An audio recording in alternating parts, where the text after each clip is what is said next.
Hey, what's going on, listeners of the Fantasy Flavor podcast and viewers of the YouTube channel? My name is Mr. Enthusiastic Dylan Thomas, joined here with two gents. Hi, this is Sanatan. And Trenton. Hello. And today we're chatting about fantasy football. Woo! Yes, sir. So this first segment, I decided to call it "What the Fuck," when literally we talk about 5 players that just make me want to say, "What the fuck's going on, bro?" Yeah. This first one might be long. I'm kind of scared to see how this one goes. But our first name is Juju. And what the fuck? What do you guys have to say? Yeah, that's all I have to say, man. What is happening? And what do players do? I mean, as you said multiple times, that this is one player that it's very tough to understand the value in Dynasty. Like, do we sell? Do we buy? I'm scared of selling. I'm scared of buying. I have no idea what to do. Mm-hmm. And see, it's really difficult because I want to move him down so much, and I'm starting to trend more that way. Like I've seen, there was a tweet I saw earlier from Curtis Patrick. I said, gave some charts, and since the start of 2019, he's played 17 games, and he's finished as a wide receiver 2 or better. As a wide receiver, not a wide receiver 2 or better in just 4 of them. And he's been wide receiver 3 or worse in 13 out of 17 games. So, I mean, it's like he's not as good as we all initially thought. However, it's hard to move him down so much because at the start of the 2019 campaign, right when we were starting up this channel, we all had him in our top 3 dynasty wide receivers. I mean, it's so hard to move somebody who's your, like, maybe in Dylan's case, he was your wide receiver 1. It's like pains us to move him down so far because we still want to see it. But I mean, it's just he hasn't performed. I mean, I don't see how we can continue to rank him this highly when he hasn't shown up. Okay, so I think first order of business should be, where would you rank him? So what is your rank? Ballpark. Give me a ballpark, Dylan. Where would you have a? I think I updated the wide receiver rankings, and he was like low end 2, high end 3, but I feel like it could just go either direction. Wide receiver 24. I think he's like, yeah. He's 23 for Dylan and 22 for me. So not, and you have yet to update. But for me also, right. It's 22 to 25, somewhere between them. Yeah. I had thought that he will be low end 2 for me.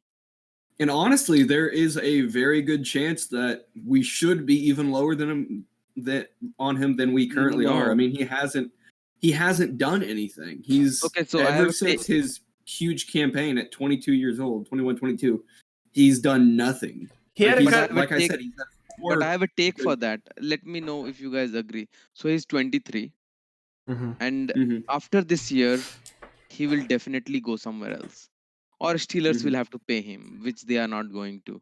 So if he goes somewhere else, they look at his resume from all 4 years, right? There are some teams who need a wide receiver desperately, who are desperate for good wide receivers. So don't you think he will be paid like 13-14 million per year? Because Randall Cobb got 9 a year. So don't tell me he doesn't get 13 or 14 per year at the minimum. And if a team is paying 13-14 per year to him, don't you think he will at least get, wide receiver 2 role in that team? At least a consistent, and he's a slot guy. That's a big thing. I don't know why Steelers are not using him, and I can tell, I have a feeling why. Because their defense is so good, and so the other team is not scoring that much, and they are running the ball a lot, and then suddenly with play action, Ben finds Deontay or Claypool, who are wide open. They are very good receivers too. So that's why they are just making big plays instead of targeting the slot. So I think, low end 2 should be at the minimum for him. Wide receiver 24-ish. And if someone is selling lower than that, I would buy personally. And I do agree, somebody's going to pay Juju. I mean, he has the talent on his resume in the past. However, I am worried about what will the landing spot be. As much as people love to hate on Big Ben, he is still a top 12 quarterback in the league, and he passes a ton. What if he goes to a situation like, what if the Jets sign him? They don't end up with Trevor Lawrence and they're stuck with Sam Darnold. Do you think his value still increases? Yeah, because he will get the we don't give a fuck where he's going. We don't care if he's going to a winning team or not. We care about the targets. And if someone is paying you that much, the thing about outside receivers a little bit is that even if they get paid, there needs to be some chemistry with the quarterback to get the targets, right? Outside receivers have to win. But slot receivers, it's easy to win and the targets are short. So of course in PPR he will get a lot of targets wherever he goes. It does not matter to me. Yeah, I have a few comments. So if it's the Jets with Sam Darnold, for whatever reason they do that, one, if Gase is gone, that's a good thing. That's probably like the best thing too. And they actually played together at USC. So Juju and Sam Darnold played together. So they actually already have some chemistry. And Jamison Crowder's just like fucking Jesus Christ in that offense. So, maybe if Juju gets there, or there's some Denzel Mims too, but I don't know about the Jets. I will say the one thing that interests me about Juju is he kind of reminds me of Cooper Kupp as a talent. In like not necessarily play style, but like where they succeed. Both of them are pretty bad against man coverage, which is probably why they play the slot. And they still have their struggles in there too. Because they're slower guys. They're bigger bodies, but they're slower guys, so they struggle to get open. And if you look at their splits, according to Matt Harmon's reception perception, the success rate and all like the man coverage for both those guys are crap. But the zone coverage, they're incredible versus zone. So I wonder if he's faced man defenses these past 2 weeks. Now, I don't know much about like man versus... I know that, but I haven't watched the games. So maybe we should look for him to face a zone-heavy defense and see maybe if that's a blow-up week. And then maybe we can go from selling from there. I still think you have to keep Juju. But it's so damn hard to keep him because could he just be a one-year wonder? It's possible. And then you're just holding on to this guy and not selling him. He might get even cheaper from here. No, the difference is that when Trenton said that Big Ben is passing a lot, no, he's not. His passes attempts has gone way down than previous years. When they had Antonio Brown and Juju at 2 years back, their defense was crap, so they were throwing a lot. Now their defense is one of the best. And look at Connor; he's just getting so many attempts every week. He's doing so well. I think last week Ben, threw only 22 passes. So that's a very low volume. 30 is average. 22 is very, very low. Imagine how many targets will Juju get. And Big Ben passes at least 5-6 to his running back. So you can always take out 20% for the running back. So that's the problem. They are not passing a lot this year. That's why he's on this. That's why he's leading off this list of names that we're coming up with, though. The uncertainty around his future. I mean, right now he's not great, and he's honestly very underperforming and benchable in almost every given week. But what's going to happen next year? He could get better. It could get worse. There's so much uncertainty around it. So, but for our listeners, this is what the bottom line I want to take, have a take from you guys. We are not trying to discuss what he's doing. Everyone is seeing what he's doing. But the bottom line is, are we buying? And I would say yes, because I feel this is the lowest his value can get. It can go lower, dude. How? I don't see a, I don't see a path for it to go lower than this. How worse can he perform than this? If he does it the rest of the year, or even if it's more like 30 or 40 yards, that's possible too. There's a real world where he's the third most talented wide receiver on this team, according to the Steelers' eyes. Now, I think differently. But you know what I mean? Like, if they think Deontay Johnson and Claypool, they don't drop plays for him, But whatever he's performing, if he keeps performing throughout the year, it's already very down, because people are thinking this is what is going to happen throughout the year. Yeah. But next year, it's going to be better, right? Don't you agree? I don't know. Next year is going to be better. It should be better. But there's so many range of outcomes. He's a guy right now where I'm not selling him if I have him, but I'm also not buying him because like I don't want to risk, because his value is still at a certain point where you have to pay a decent bit to acquire him, and if he doesn't pan out for the rest of the season and he doesn't pan out next place he stops, then that's just a waste of an asset. But if he does, then he could. I mean, it's a huge gamble. But I also his value isn't high enough where you could sell him for what you might want for him. Yeah. So you need to hold him if you have him until his value spikes in a good week. People are swapping Claypool for like they are selling, giving additional on top of Juju to get Claypool. Would you do that? I would. I would trade for Claypool. I would give Juju and like a third for Claypool. Now, as much as we talk about how bad Juju's been in like 2 weeks and like kind of how unproven he's been, Claypool's just as unproven. He's had 2 like incredible games, right? But it's still just 3 if you included his first game of the season, where he made like 1 crazy catch or whatever it was. Come on, like let's be a little fair. But I want to bring up something with Juju here. I feel like a lot of us expect him to leave, so I have the top 10 teams here in cap space, and just kind of like tender time we'll do. Just kind of like let me know if you think that's good or bad for him. So Jaguars are the first one. Good. Jets. Good. Colts. I think Jets are bad. Colts is interesting. Good. Colts is very interesting because I think they bring in a rookie next year. So he could come with a guy or come to the Colts, and they bring in a rookie and they developed chemistry together. Like, it's not going to a quarterback who already has chemistry with guys on that team. That's an interesting one. Jaguars is not that good. Again, I'll go back. Sorry. Jaguars is not that good because they already have Chark.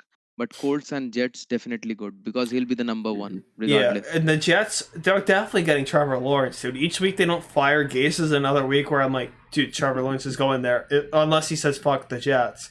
So, which would be hard because that's a New York market and that's like so much anyways. I think the Colts are more interesting though because it's a lot less of a dysfunctional team overall than the Jets are. I don't know. Like, the Jets are a mess on both sides of the ball. The Colts at least have a few parts figured out. Yeah, but then you look at the Colts and they're paying like I think Brissett and like Rivers like $40 million combined or something. Yeah. Anyways, couldn't be my team. Yeah. Anyway, speaking they of, have a lot of cap space, man. They have a lot of. They do. That's why they're third. But their only quarterback on the roster that's currently scheduled to make money next season. Jacob Eason. Yes, sir. Yeah, that's not money. Team number 4. This one's interesting. New England. If Cam is there, it's very good. I mean, they use their slot receivers like anything. So of course, you think he will not be as good as Edelman? That's crazy to me. Well, I think it'd be similar to what the situation he is in now. Yeah, I kind of actually agree with Trenton because they just feed their back so much. Yeah, they feed their back so much, and then Edelman, he's a free agent. If they re-sign him, I could see that happening. He's going to get some targets, and he'll play in the slot more than Juju because Juju can kind of play outside. Edelman, he can too, but you want him in the slot. That's why Harry, who's another guy who they want to get the ball, whether or not he's good, not really looking like it. He should probably be in the slot. But, if some team is paying him, why would they pay him for outside if he's not good? I don't know. They will obviously pay him for using him in slot, man. Dude, New England ain't gonna pay him anyways. It's such an anti-New England. See, I think it's very interesting New England too because when you look back to when Antonio Brown and Juju played together, they were both decent outside wide receivers, but they were both better in the slot. They were both really, really talented slot wide receivers who could both also play outside. And when Antonio Brown was giving them that opportunity to give them another slot receiver, Juju was going off. I think it might be interesting. Juju could play a lot better if he's forced to be outside but teams also have to worry about a really good slot receiver. Yeah. Can I be honest? I feel like every receiver in the NFL is almost better in the slot just because they hunt for those mismatches more. I just feel like certain wide receivers need to be in the slot because they're going to struggle outside. Next Michael team. Thomas. Michael Thomas is so great because of the slot. Yeah. Next team is Washington football team. No, McLaurin's there, but they almost signed Cooper. I don't know. I could see him throwing money at a receiver. Who is their quarterback? Justin Fields. Anyways, Trey Lance. Baltimore. No thanks. Oh, great. No. Great. They don't have volume. No volume. I'm staying away from Baltimore. Miami. I think that's really interesting. That's very good. Very good. Tua. It's good, but he's also, I think he'd go to that team as the clear wide receiver too. Why? He believes in Parker that much. I think Devontae Parker, I mean, I'm not like a huge Devontae Parker fan overall, but I think that he already has the Rappaport there, or he has the Rappaport there with, I don't know, Fitzpatrick? Fitzpatrick and Tua. Well, not with Tua. We don't know that yet, but yeah. Yeah, we don't know about Tua. But practices and stuff, that I mean, they've already been together. But, so, like, he's already been on the team. I feel like, at least early on, he'll have the number one role on that roster. That's fair. I think Juju's more talented, but I think Miami would go for a speedier guy anyways, especially if they believe in Preston Williams, because that's like 3 big-bodied, slower receivers. That's not how I build my offense. Denver. No, they will not sign him. They have enough receivers. Right. That's fair. Chargers. No, Keenan Allen. Yeah, but I don't know. Rookie contract. Nope. Mike Williams looked good last week. That's fair. Yeah. Cincinnati. Boyd. No. Boyd and Higgins are the future. Yeah. Okay. I'll give you 2 more just for fun of it. Tampa Bay. I could see him trading Evans. Anyways, it's a different conversation. No. And then Cardinals. No. So I feel like out of all those, my point is, a lot of those situations, they could actually throw the money at Juju. Like, whether you believe it or not. There's been some crazy things. But about more than half of them were good.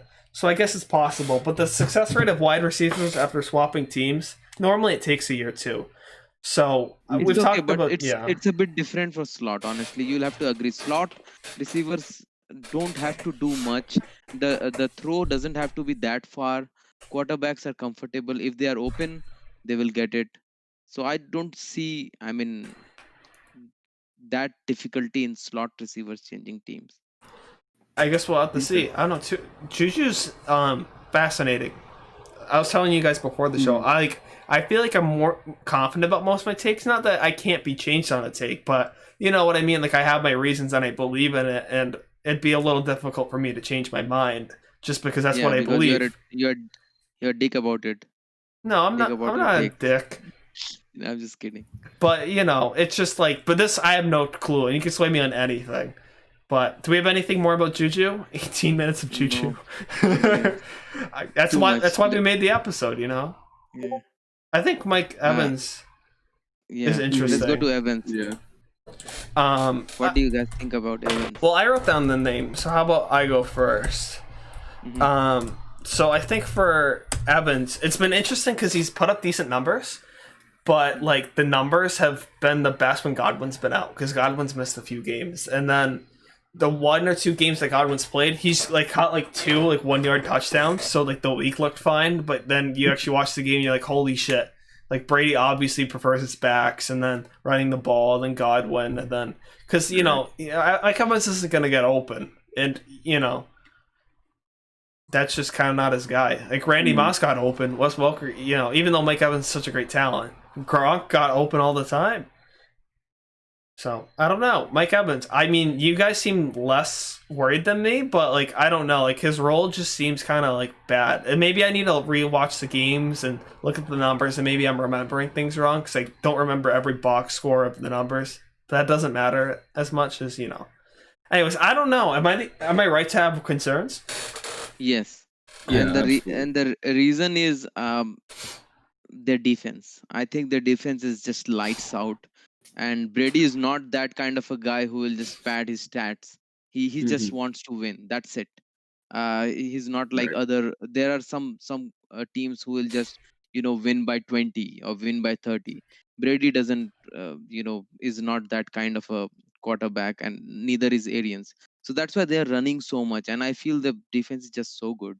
So there will be boom and bust games with Evans. You just have to live with it. Unless he gets a touchdown, you're just fucked. He's not going to And get that many targets. And I'm concerned about Godwin too. I know people are like, oh, just Evans. No, Evans is better than Godwin as talent. Honestly, I feel. yeah. But I am concerned with both of their volumes. More with Evans. And taking all the touchdowns out of it, he just looking at strictly at the yardage totals. So far this season, in 6 games, he's had 2 games over 100 yards, which is good. He's also had 3 games with 10 or fewer yards. I mean, putting the touchdowns back in those 3 games, he has 3 total touchdowns. So he's still scoring in short yardage. But, I mean, that the yardage just isn't enough to help carry that over.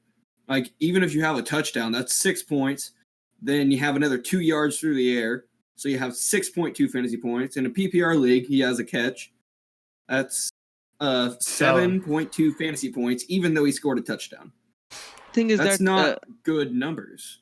good thing is that his boom games can be a little predictable. If you think that the game is going to be competitive, then yeah, he will be very good, because look at those 100-yard games. I don't think they were blowouts, or maybe they lost in those games.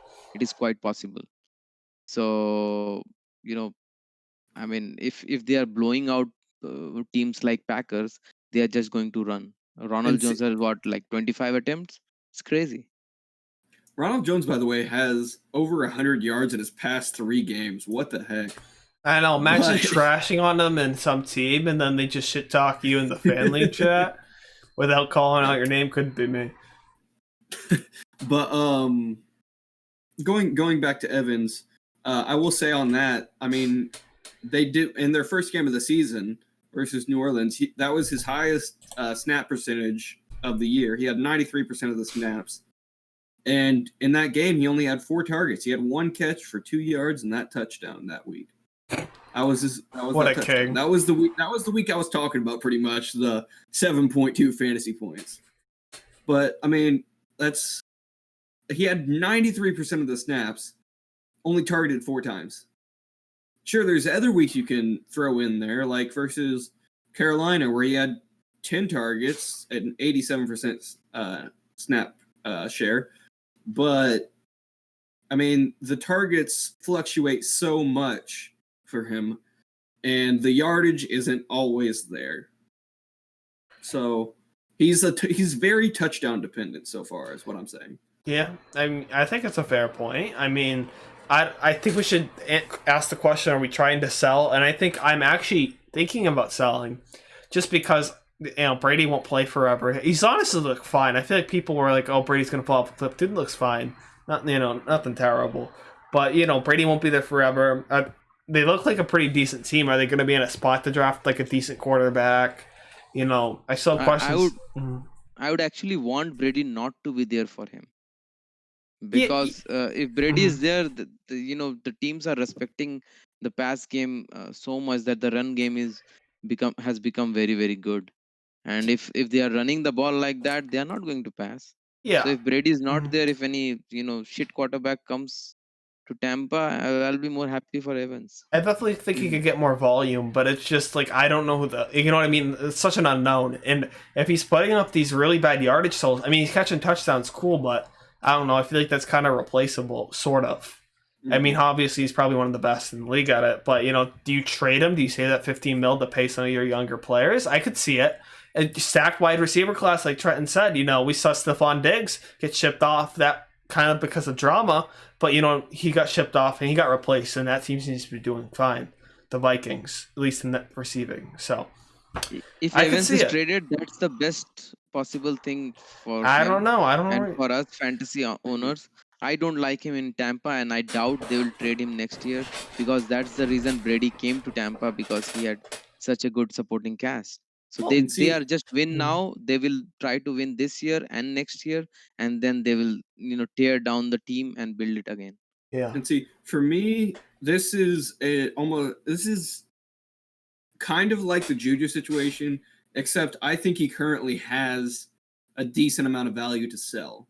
Because, I mean, despite all these bad weeks of yardage and stuff, he's still scoring these touchdowns. His points are still up there. He's had 14 or more fantasy points in PPR leagues in 4 of his 6 weeks.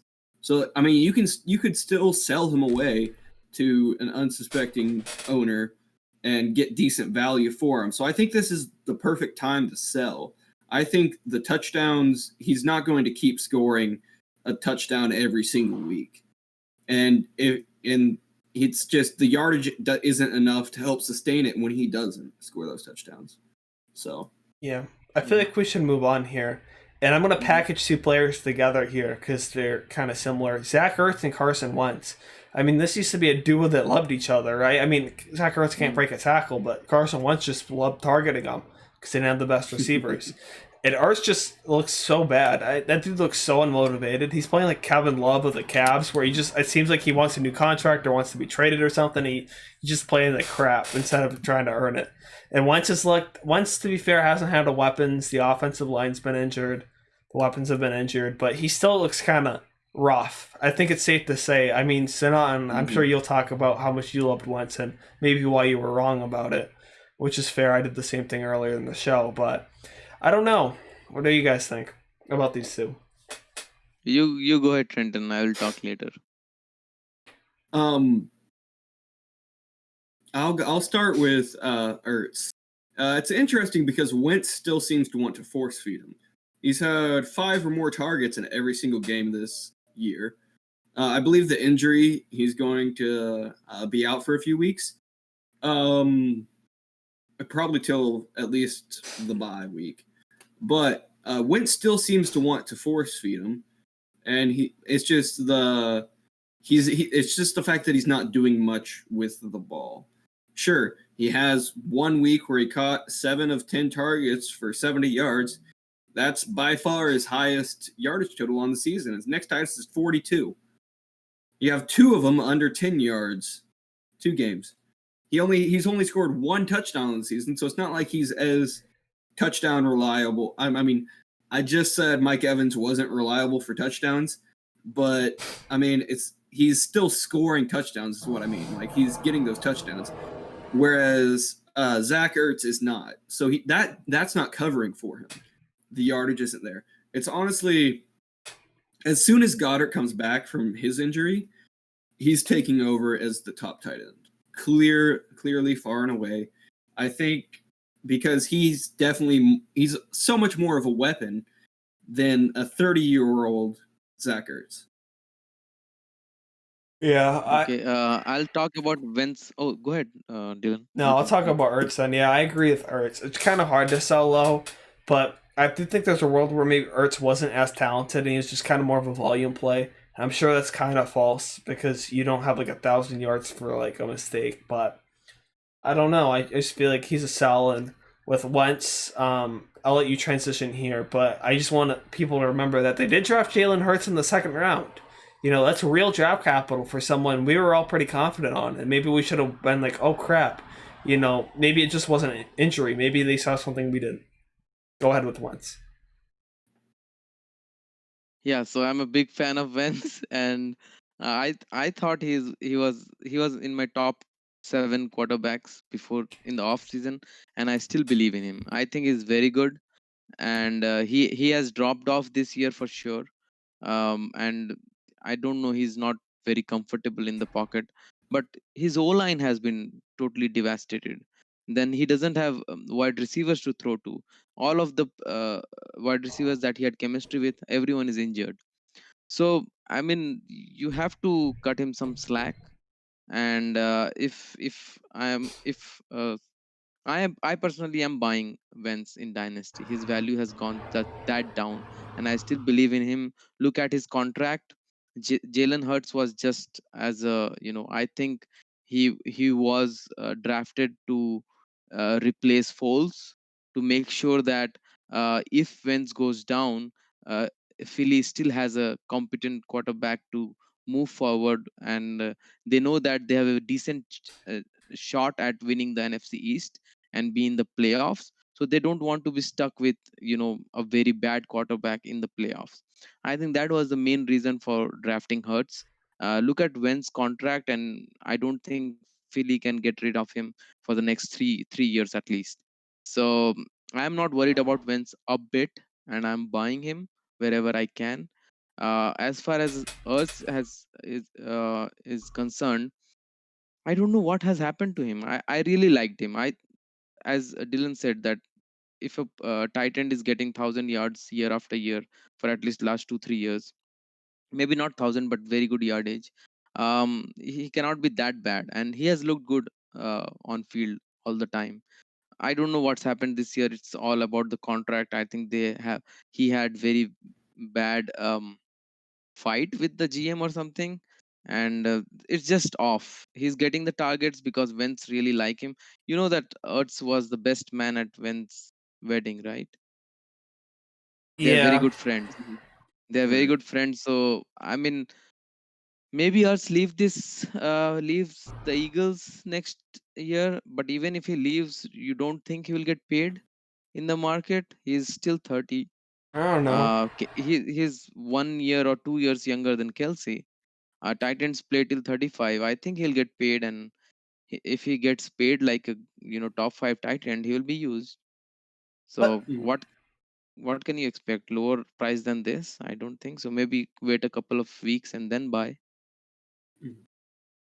yeah, I think when he moves, if he does move on this offseason, I think there is just as good a chance that he goes to a team to be their backup tight end as there's a chance that he goes to a team to be a starting tight end. Backup? Be the number 2 tight end on the team. There's a lot of good tight ends in the league, like young ones. There's a ton of good young tight ends in this league, and I feel like Ertz, people have seen him falling quite a bit this season. He's not been as good as he has in the past. I feel like recency bias will hold people off, and he'll go to a team to be their backup or their second tight end on the roster. I see. I doubt it, but I don't know. I think Ertz has always been like a volume play. There's like a reason there's a Twitter account called "Did Zach Ertz break a tackle?" and all the tweets say no, he didn't break a tackle. Like there's more than tackle breaking in football, but like as a receiver, that's really important. So he needs volume to help because he's not really going to create much on his own, especially after the catch, right? So, I don't know. Zach Ertz, like I said, I always thought he's more than just a guy, but he benefited a lot from Philly not having the best receivers. And with Wentz, because just look at like Carson Wentz, I don't know. Like if you're a fan, you should send us an offer in the fan league because this will hurt none. But I'll hear out an offer on Wentz. We've seen a lot of quarterbacks look good in their second year or their third year, and then they kind of fall off. I mean, Jameis had some good years, genuinely. Marcus Mariota had some good years, and both of them are now backups, right. And we don't talk about them anymore. So I understand Wentz had like an MVP year, and that's obviously a higher peak than those guys. But I'll hear out offers. I'm not selling if but.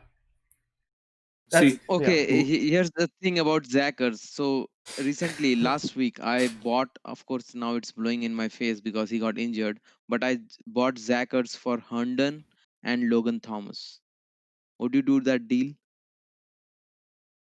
Would you rather have Zach Ertz or Herndon plus Logan Thomas? Yeah, well, we ain't talking about trade rapes out here. Anyways, go on, trend. Trade rape? Logan because Thomas? His value is just so... No, it's Herndon. Did you hear Herndon? All right, Chris Herndon and Logan Thomas. Yeah, for Ertz. Those are like two trash tight ends for okay. I don't know.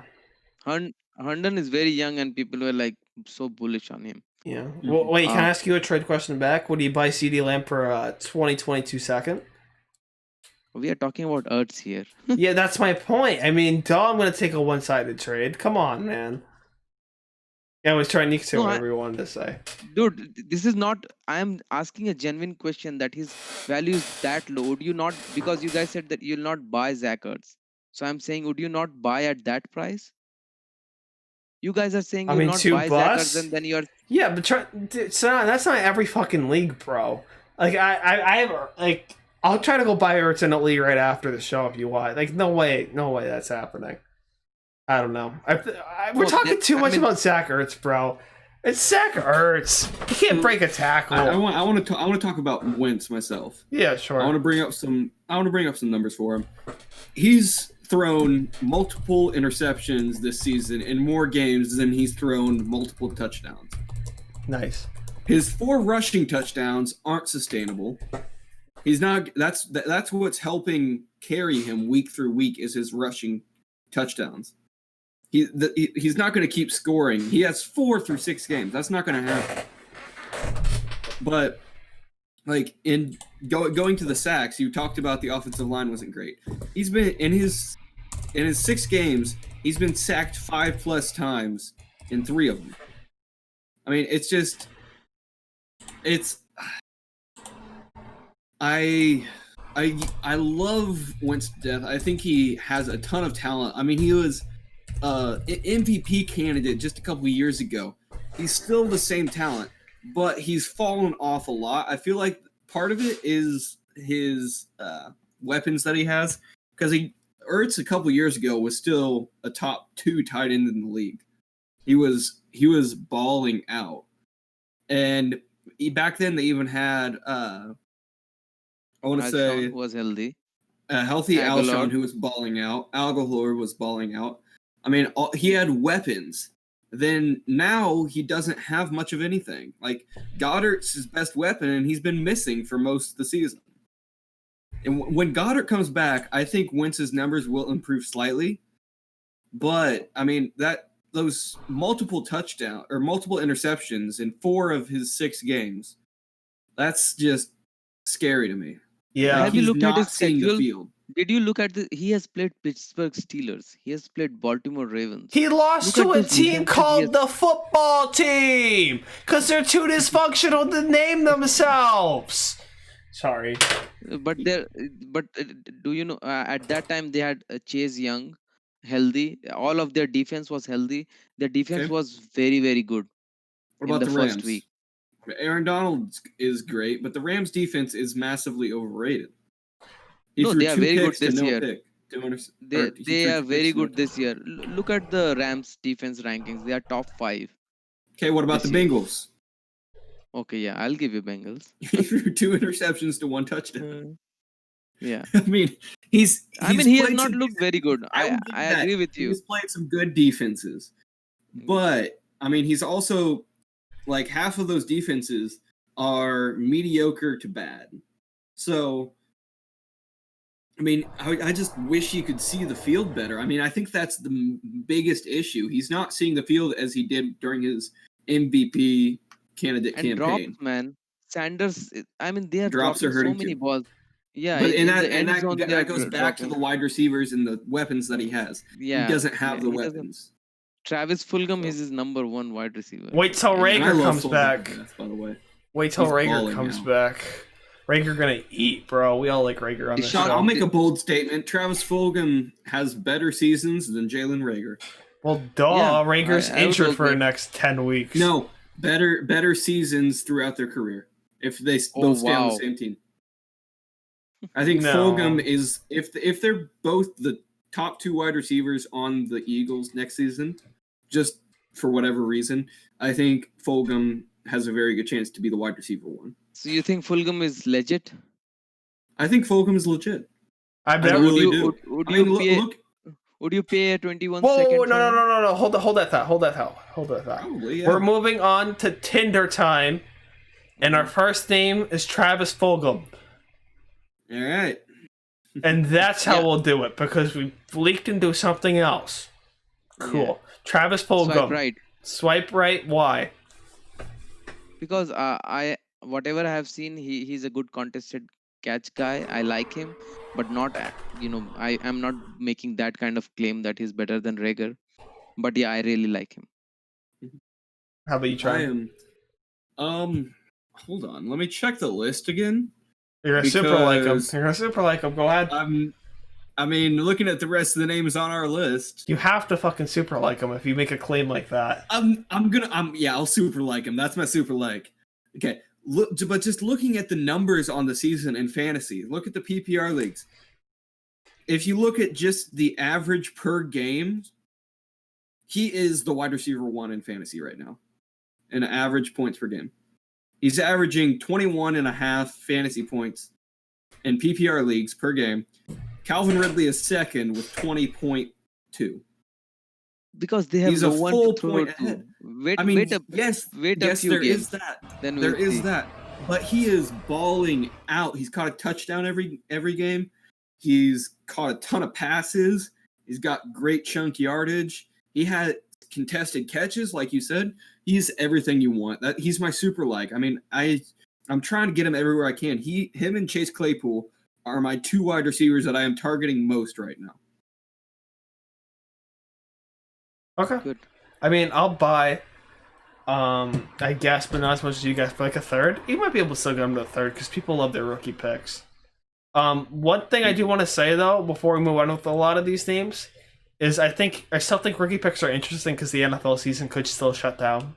I feel like it could have already shut down if it was going to, but I don't know. It's something to keep in mind, guys. Next name, Kenyon Drake. Go ahead, Sanan. You can go first for each one. Right, probably. I don't know. I'm torn on this. I think he will have good games when they are winning. He will have bad games when they are losing. It's just he's not getting all of the workhorse role that we thought. Edmonds is getting the third down role, so I am not a big fan now. But I am still not swiping left because I like him when he's getting the work. So see, this hurts me so much because last year I loved Kenyon Drake. Earlier this year, I thought he would still be a really good player for the Cardinals. I am swiping left. Attaboy. I think Edmonds is slowly taking over that starting role. And Kenyon Drake, I'm swiping left because I feel like this game he just had is his only good game of the season. He's not going to have another good game like this. This is the perfect time to sell because he's not going to have another performance where you can sell high again. Yeah, sell that motherfucker. I have to sell high right now. Yeah, we swiping left, boys. I mean, to be fair, Kenyon Drake kind of did the same whole thing last year where it was like he had a huge few games in the playoffs, but all the games before and after or whatever were kind of duds. I mean, this is Kenyon Drake special. I mean, it's like a number 6 with inconsistency. So sell that mofo. Keelan Cole. Keelan Cole, swipe left. I'm going to swipe left too. Yeah, very inconsistent. Like, he's good, but he's very Yeah, swipe left. Who gives a fuck about Keelan Cole, dude? Alexander Madison. Left. He could not do anything against that juicy matchup. And Cook is back. I mean, Madison is a backup, and that's how he should be treated. People are just very high on him for some... Yeah, imagine buying him in the fan league. I don't know. See, this one is very interesting. I'm actually going to buy because people are panicking. They're like, oh no, he had a very bad performance when he was the lead back, and we all expected him to do good. Let's get him out of here. I don't want him anymore. He's not a good handcuff. He's still a very talented handcuff. I think one bad game isn't enough to put him under the... he's a good handcuff. I agree, but So, he's a backup. People are like, suddenly they think that there is a possibility that he might take over. That's not happening. Right, but would you buy him right now for a late third? Yes. Considering we fucking sold the second for him. That's about the value that he has right now. No one is. I have tried, man. Late third. After that game, I guarantee you will go out and... I'm willing to give early third, but no one is selling for early third too. I'll send that trade right now in the league. But anyways, I don't know. I feel like you should swipe left or sell, because when we bought him in the fan league, people were like, oh, I would have given up a late first for him, or I would have given up an early second for him. Remember that? I mean, and then I was like, okay, we'll sell you Madison. Then none of the offers came. If you're listening and you were one of those people, you're a pussy and you pulled a Dylan Thomas when he said you would sell Godwin for CD Lamb. Anyways, couldn't be me. But yeah, anyways, swipe left on him. Tim Patrick. Swipe right. I like him. He's the number 1 wide receiver on the Broncos right now. Mm-hmm. That's the thing, though. I'm swiping left because it's right now. He's coming off a really good performance. But looking at the overall roster, for the future, he's the wide receiver 4 on the team. Because Courtland Sutton is coming back. Jerry Jeudy will be good. And KJ Hamler, who had a really good start to the season before getting injured. Once they're all back, he's not getting that volume.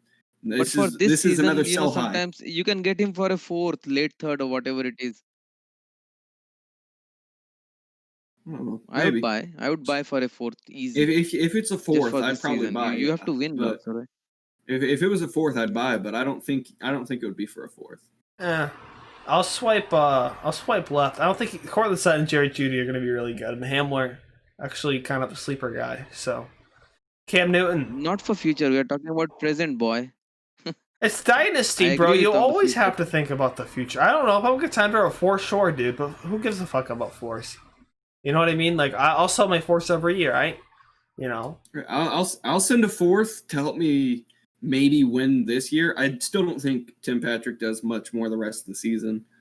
But for the rest of the season, I like him. That's all I'm saying. That if you're win now, I would buy him. I think this was his best game of the year. Yeah. We'll see. Okay. Cam Newton. I think he goes down from here, but yeah. Cam Newton, swipe right. Obviously, I like him. After a bad game, okay. That's okay. It happens. I'm swiping right because that bad game, his value is really low. Mm-hmm. So I think you could get him for a decent price. I mean, in Superflex, I'm swiping left, but in regular Dynasty, I'm swiping right. Yeah, I'll swipe right too, just because of the fact that I feel like he's going to get every single goal line touchdown because Michelle's injured and then Damian Harris is kind of small. I don't know. He's the man. Speaking of touchdowns and not getting them, Leonard Fournette, huh? What a guy. Left. Swipe left. Yeah, I'm swiping left. Ronald Jones has just shown too much the past 3 weeks. I mean, it's just... Yeah. I don't see how when Leonard Fournette comes back, even though I do think Leonard Fournette is a very talented running back, I don't see how you can take the ball away from a guy who's coming off 3 straight 100-yard performances. Yeah, I mean, I don't know. I couldn't be me, but having him over Miles Sanders would be crazy if you look back on it. Anyways, yeah, I'll swipe left on him. He's too fat. He needs to go to the gym. I'm kidding, but no interest in him. Mike Gesicki. Right, I'm buying him. I think that was a one game anomaly. He's good. Yeah, I'm swiping right. I think he has the talent, and I like his opportunity more with Tua. Fitzpatrick in the past hasn't been a tight end guy. Tua, I feel like rookie quarterbacks and young quarterbacks, they lean on their tight ends more. So I think Gesicki with Tua gets a lot more volume than he would with Fitzpatrick. Man, you're still on that. I showed you a study of like 20 years and showing you that the target rates were like 1% different. Anyways, agree to disagree. But I'll actually swipe left, which is perfect transition, just because I feel like a lot of Mike Gesicki's production has come from when guys like Preston Williams have been injured or hurt, or you know what I mean, hurt receiving cores. I only see that receiving core getting better in the future. There's no way they don't draft a wide receiver or sign one. So I don't know. And tight ends are more of a long-term thing, right? Anthony Ferkser. I mean, why do we have this name here? He's a backup tight end. Yeah. Why try? I mean, because his value is honestly pretty low right now. Like even after a great game like that, you can get him for like a late 4th. Yeah. No, you can get him for a 4th. No, you can get him on waivers, not on 4th. Yeah, waivers for if he's there. But he's a good buy because he's so cheap. You're telling me that you wouldn't buy a guy who just had 10 catches, 100+ yards, and a touchdown, even if he's the backup tight end. Jonnu Smith goes down again. Boom, he's a starting tight end for you. But Jonnu Smith might be back in like a week or two. I have no interest. Yeah. He will be back this week, man. I heard this.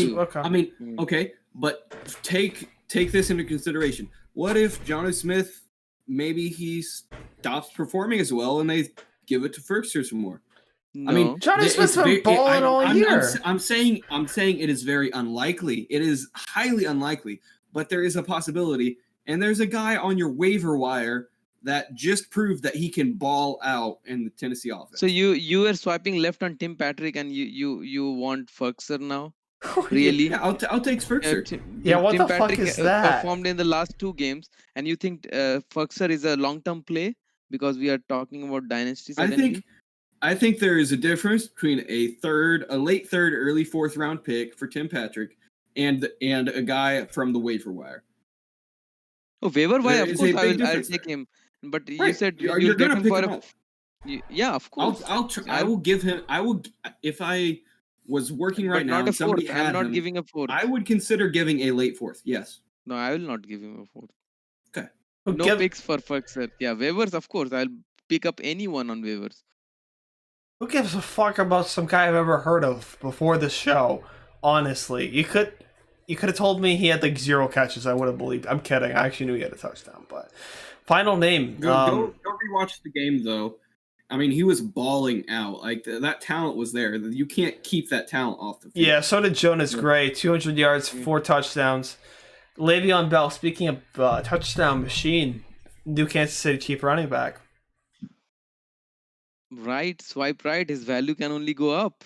Well, why would it go down? I think his value is going to get up as the season goes by, and next year in the off season probably his value will be okay. This is a tough one for me. I think I'm going to buy as well because he is going to get those touchdowns. You look at Clyde Edwards-Helaire. You all said early in the season he's going to get the touchdowns. Who's going to give it to him? He has 1 touchdown. Come on. He's had like 3 called back. Stop it. Lazy analysis. He has on like 10 rushes inside the 5. He still has negative yardage. I give it to you. On. There. He's not. They brought in Le'Veon Bell because they needed somebody who could pound it up the middle. And that's what Le'Veon Bell's going to be. He's going to be a touchdown vulture. And as you said, as I will quote you, Dylan, the Chiefs score a lot of touchdowns with their running backs. They have a lot of touchdown opportunity for the running backs. Now they have a guy who can score on the goal line. I could see a touchdown a game. Yeah, possible. I don't know. That's the Mike Evans special. And they can throw him to him too.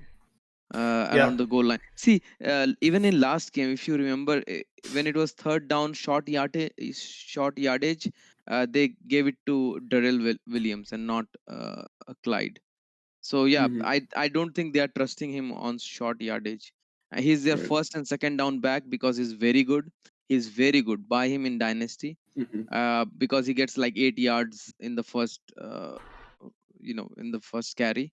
And then it's short, 2nd and 2 or 2nd and 3, and they can do whatever they want. They can throw chuck deep, they can run, and the defense will be helpless. I think that's their game plan, and Bell will get the rest. Don't make any mistakes. Clyde is going to be the top running back on the team. He's going to get the majority of the volume.